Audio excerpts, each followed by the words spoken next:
With me I have Uri Avnery, a long-time Israeli peace activist and a former member of the Israeli parliament. Mr. Avnery, thank you very much for joining us here on RT. You have said that you are certain that Israel will not attack Iran. What makes you so certain? Israel cannot conduct any major military operation without the prior consent of the United States. It's absolutely impossible.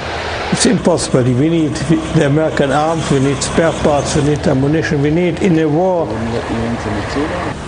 continuous support from America. America will not let us attack Iran, because the Israeli attack on Iran would be the same as an American attack. The reaction would be the same. So why then all the hype and talk of Israel attacking Iran before Christmas? There are several objects. One object is to push the United States and Europe to do something, impose sharper sanctions and so on. Then it is to frighten and maybe deter Iran. Then it is to divert Israeli attention from the protest movement early this year, which was becoming a great threat to the government. Is it not possible that the United States supports Israel in launching a strike against Iran, although publicly it very much says it's against it? An Israeli attack on Iran will be considered by Iran as an American attack. It's no different. You cannot send Israel and then pretend that it doesn't concern you. You will get the full reaction as if America itself were leading the attack. Is there any benefit to the United States from the Israeli rhetoric that it will attack Iran? Yes, sure. Sure, because I don't think all this talk would be there if the Americans didn't want it. Of course, if you really want to attack, you don't talk. Iran insists that it is not building a nuclear bomb. Should the world believe it? If Iran gets to Iran, the atom bomb, well, it's not a pleasant prospect, but contrary to most of my countrymen, I'm not frightened, because Iran is a very big country. Few people realize how big it is. It's bigger than Germany, France, Italy and Spain together. It's a very big country. It has a very, very long, glorious history. It is a civilized country. If they get the atom bomb, they will not use it the same we do not use it the same. The United States, after the Second World War, does not use it. How can you be sure that they won't use it?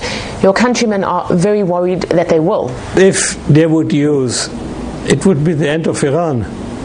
It would be perhaps the end of Israel, but it also would be the end of Iran. And no, even the crazy people will not risk the total destruction of his own country in order to do something which is completely unimportant, by the way. Iran has no quarrel with Israel. Iran has been for a long time our closest ally. There's no clash of interests. It's all talk. It's religious talk by somebody who is or pretends to be a religious fanatic. There's absolutely, people use the atom bomb, if at all, at the last resort of desperation. Why does Iran need nuclear capability? Well, let me remind you that a few years ago, the United States was governed by a bunch of so-called neoconservatives, neocons, who decided first to attack Iraq, finish Iraq in 2 or 3 weeks, and then to attack either Syria or Iran. This was openly said, openly proclaimed.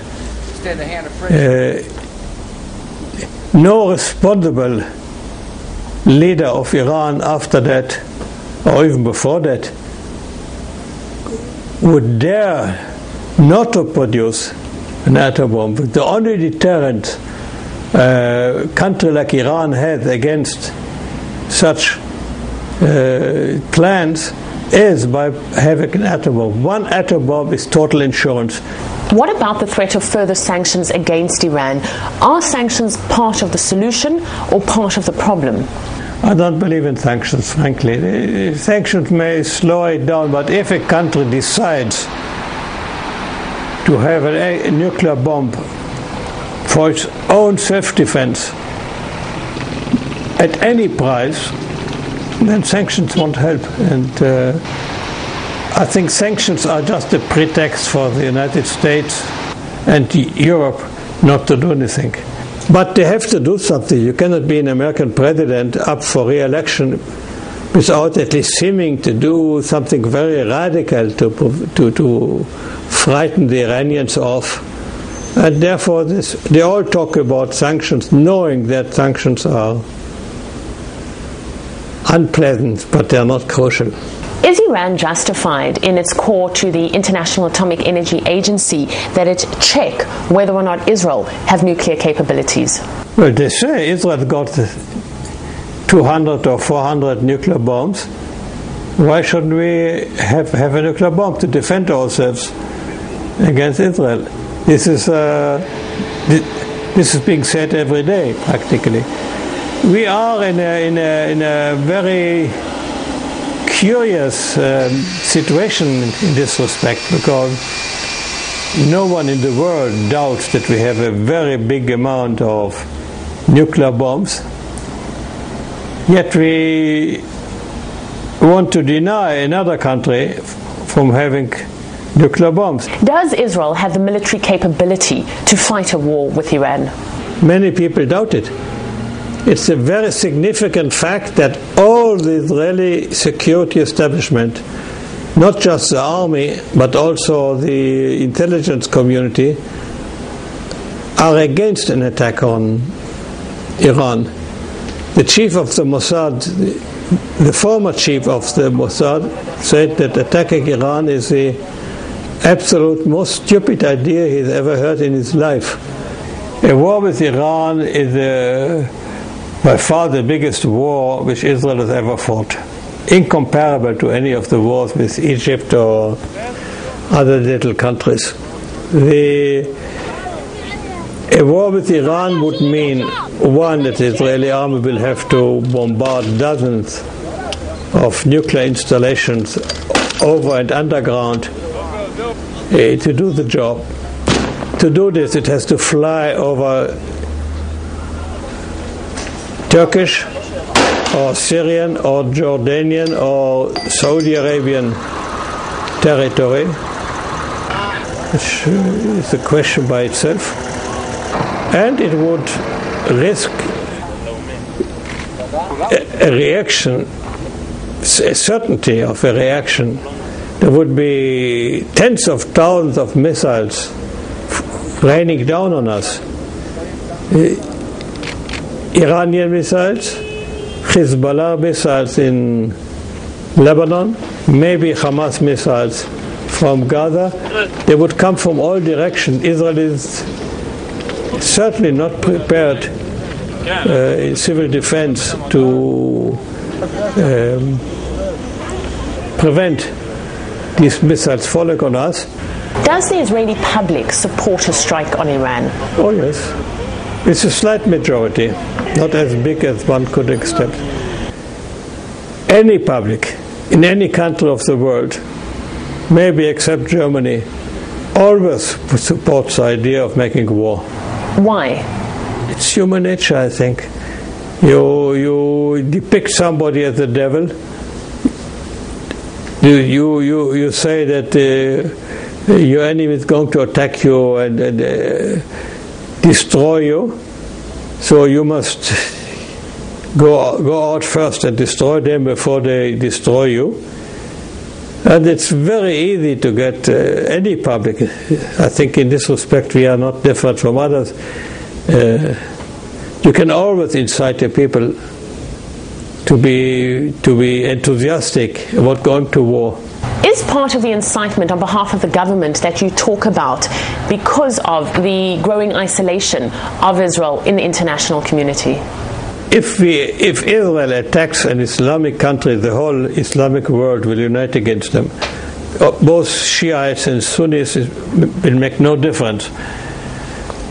In connection with the Arab Spring, the democratic revolutions in Arab countries, we will be surrounded by hostile countries. We'll be facing a different Arab world the next day.